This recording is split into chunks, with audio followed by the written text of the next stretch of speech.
จารย์แจ้งให้ผู้ชายน่ะไทยอยู่ในรถพระอาจารย์ไทยพูดพระอาจารย์สาธุ ท่าสิมั่นใจปะเนี่ย ให้เลยทาส่งไปให้แล้วนะ มาแจกข้าวเด้อมาแจกข้าวอยู่อันน่ะบ้านนี้อย่างบูพวกเจ้าอยู่ในไหนพี่น้องหลังคาก็เจ้าลวกหมดเลยพายุหมักเห็บ เบิ่งที่ส่งให้ก่อนว่าอาจารย์ต้องไปแจ้ง ทีมงานพระอาจารย์อันนี้นะ ได้บ้านผู้หญิงบ่แม่น บ่ผู้หญิงบ่ได้ พกแก้วให้แล้ว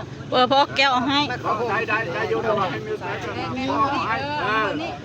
เอาผู้ชายพี่ ผู้ชายแล้วมาเอานำอาจารย์ โอ้ยสาธุเด้อ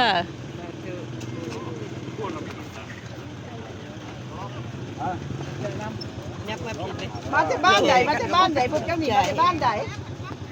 บ้านใหญ่คือบ่ตอบ เอากล้อง ที่ไหนเลยบ้านที่ไหนเลยบ้านอย่างนี้น่ะพวกไปสิได้รายงาน นั่นแหละ โอ้โหกูไปใส่บ้านนี่ที่ บ่เป็นไทยบ้านนี่สิมาเอาหาจะค่อยบ่ตอบหาคิดตัวอีก โมทนาบุญน้ำกันเด้อทุกคนมาแจกข้าวมาแจกข้าว บ้านไหนที่ชื่อกันควรมาเก็ตขึ้นมา